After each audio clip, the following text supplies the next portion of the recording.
के साथ छत्तीसगढ़ में बीजेपी की किसान महापंचायत को लेकर सियासत गर्मा गई है। जिस जगह पर बीजेपी ने महापंचायत का आयोजन किया था, कांग्रेस नेताओं ने उस जगह पर गंगा जल छिड़ककर सफाई की। दरअसल 2 दिन पहले बीजेपी ने लोइंग में किसान महापंचायत का आयोजन किया था, जिसमें बीजेपी के अध्यक्ष विष्णुदेव साय शामिल हुए थे।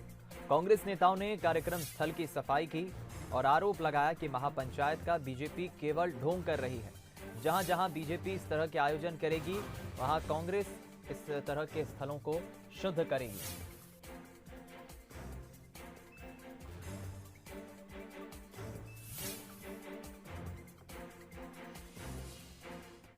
भाजपा झूठ की पुलिंदा है। उनके द्वारा हर पंचायत, हर जगह जा करके किसानों को गुमराह करने की काम कर रही है।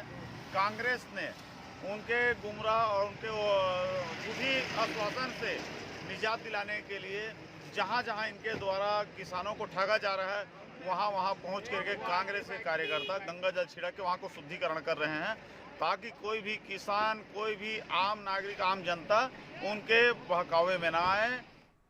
वहीं बीजेपी ने इसे कांग्रेस की नौटंकी करार दिया है। सांसद गोमती साय ने पलटवार करते हुए कहा कि ढकोसला करना कांग्रेस की पुरानी आदत है। बीजेपी किसान और गरीबों की पार्टी है। मोदी सरकार किसानों के हित में काम कर रही है तो कांग्रेस को तकलीफ हो रही है। देखिए, वो लोगों का तो ढकोसला करना पुरानी आदत है और भारतीय जनता पार्टी तो किसानों की पार्टी है और गरीबों की पार्टी है। और गरीब और किसान के लिए जो भारतीय जनता पार्टी केंद्र सरकार जो किए है, तो इनको लग रहा है तकलीफ तो धोने का काम कर रहे हैं, पर जनता समझती है और बखूबी समय आने पे उसका जवाब भी मिलेगा कांग्रेसियों को। तो कुल मिलाकर जिस तरह किसान महापंचायत बीजेपी ने की थी, इसको लेकर अब एक नई सियासत ने जन्म ले लिया है। बीजेपी ने महापंचायत का आयोजन किया था और कांग्रेस नेताओं ने उस जगह पर गंगा जल छिड़ककर सफाई की है। अब कांग्रेस ये कह रही है कि यहां बीजेपी ने जो महापंचायत का आयोजन किया था वो केवल एक ढोंग था। जहां जहां बीजेपी इस तरह के आयोजन करेगी, वहां कांग्रेस स्थल को शुद्ध करेगी। और दूसरी तरफ जब बीजेपी ने इस पर प्रतिक्रिया दी, कांग्रेस के गंगा जल छिड़कने के मसले पर, तो बीजेपी का कहना है कि कांग्रेस नौटंकी कर रही है। हम रुक करेंगे इस खबर पर। बातचीत करने के लिए हमारे साथ दोनों ही राजनीतिक दलों के प्रवक्ता फोन लाइन पर जुड़ गए हैं। अमित श्रीवास्तव जी कांग्रेस प्रवक्ता हैं, दूसरी तरफ शिवरतन शर्मा जी हैं, बीजेपी के विधायक हैं। सबसे पहली प्रतिक्रिया मैं आप ही की लूंगा शिवरतन जी। कांग्रेस ने जिस तरह से बीजेपी के इस आयोजन पर, बीजेपी ने किसान महापंचायत की थी, उस पर बीजेपी का कहना है कि कांग्रेस का कहना है कि बीजेपी सिर्फ और सिर्फ ढोंग कर रही है और बीजेपी जहां जहां पर इस तरह के आयोजन करेगी, वहां पर वो गंगा जल से स्थल को साफ करेगी। आखिर बड़ा सवाल यही कि आखिर फिर ढोंग कौन कर रहा है? देखिए, हिंदू संस्कृति में गंगा जल का विशेष महत्व है और गंगा जल को अपमानित करने का काम अगर किसी पार्टी ने किया है तो कांग्रेस पार्टी ने किया है। कांग्रेस ने 2018 में अपने जन घोषणा पत्र को जारी करते हुए गंगा जल की सौगंध लेकर कहा था कि किसान का कर्जा माफ करेंगे, किसान को 25 रुपए धान की कीमत देंगे, पूरे प्रदेश में शराबबंदी लागू करेंगे, महिला स्वास्थ्य सहायता समूह का ऋण माफ करेंगे, पूरे परिवारों को 1 रुपए किलो में 35 किलो चावल का राशन कार्ड देंगे।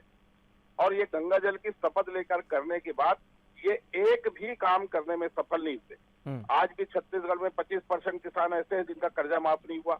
आज भी किसान को 25 रुपए क्विंटल के नाम पे छला गया है, एक किस्त मिलना बाकी है। और किसान का रकबा लगभग 20 से 25% हर किसान का रकबा घटाया गया है। महिला स्वास्थ्य सहायता समूह का ऋण माफ नहीं हुआ, युवाओं को बेरोजगारी भत्ता नहीं मिला। और शराबबंदी की बात करने वाले लोग ऑनलाइन 16 क्वार्टर शराब की सप्लाई करने के नाम पर पूरे मैं जवाब ले लेता हूं इस पर शिवरतन जारी कर दिए। अमित जी भी हमारे साथ बने हुए हैं, कांग्रेस प्रवक्ता। अमित जी, कई सारे आरोप शिवरतन जी ने लगा दिए, लेकिन सवाल यही कि आखिर फिर ढकोसलेबाजी, ढोंग कर कौन रहा है? जी 100% छत्तीसगढ़ की जनता ये समझ रही है कि ढोंग यहाँ पर कौन करता है और कौन अपने वादे निभाता है। हम वही लोग हैं जो हमने अपने घोषणा पत्र में जो वादे लिए थे, हमने जो संकल्प लिया था, हम उसके लिए कोई विकल्प नहीं ढूंढते। बार बार कहते हैं कि 36 में हमने लगभग 24 वादे पूरे कर दिए और आज ये देख रहे हैं जब बीजेपी के नेता लोग ये कहते हैं कि हम किस्तों में दे रहे हैं। ज्यादा बेहतर ये है कि किस्तों में मिल रहा है कि ज्यादा बेहतर वो था कि इन्होंने दिया ही नहीं। और भाजपा तो केवल ढोंग करती, ढकोसला करती है।